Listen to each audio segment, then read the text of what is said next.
To jama'a ga wata dai dambanin mai zafi, wallahi ga wata damba mai zafi da za a yi mola da biyu shagon ɗan Sama'ila. Mola daga arewa, biyu shagon Sama'ila daga wallahi damban nan ba ta da kyau. Autan Jalatu TV dai kuke ci gaba da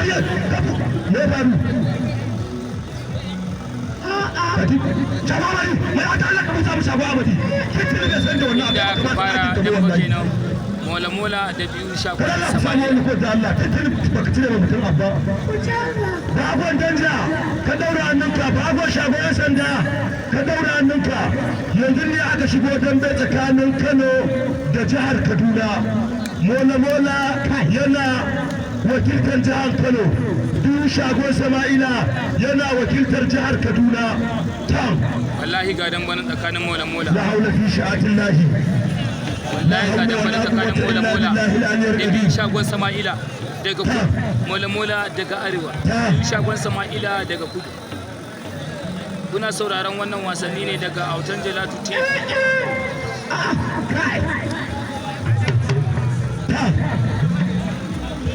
لا حول ولا قوة إلا بالله العلي العظيم. لا حول في شاءة الله. damban mota dai ya rage mutum hudu, mutum biyar, mutum ba su yano ka tsaye da su,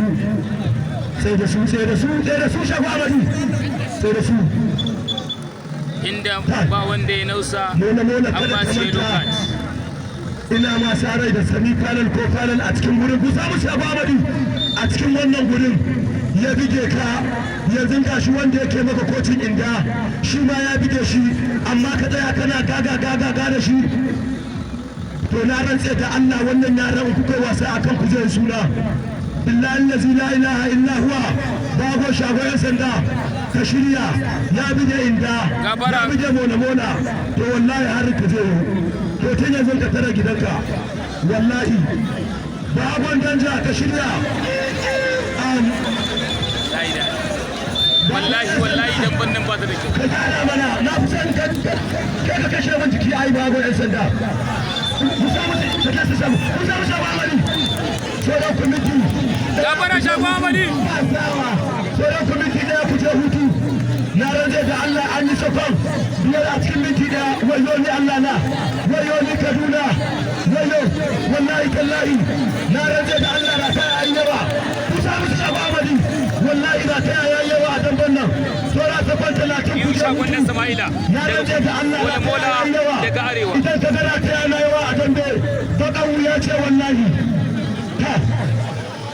La haula fi sha'atillahi. To kulawa fa biyu ga shi ga Allah ga shi gare ku, idan kun taimake shi sababa ni ɗaya da su.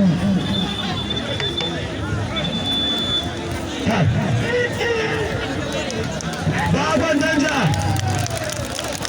ya kaddanar shi ga Allah mutane da suna ga shi gare ku, idan kun taimake shi idan kun dale shi yan kan tun da fara.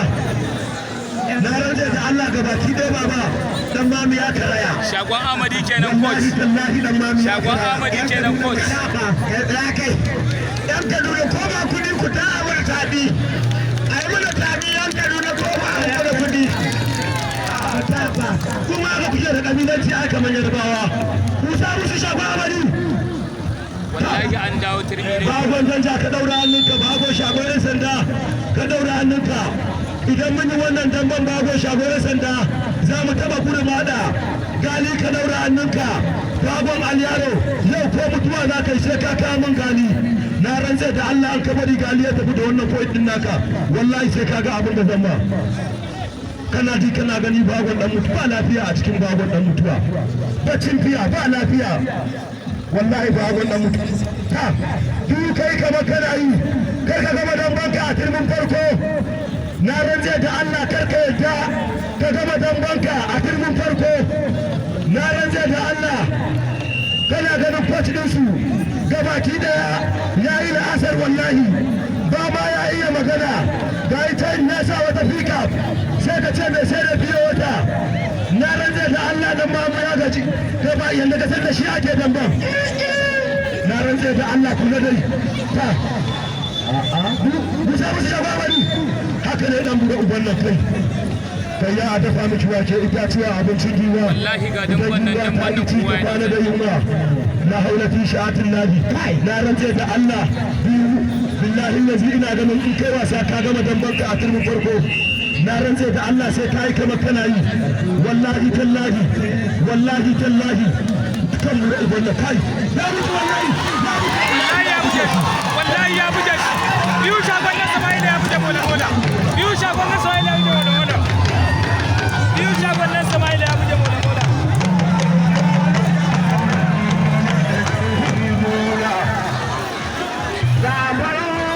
wallahi biyu shagon na Sama'ila ya buge shi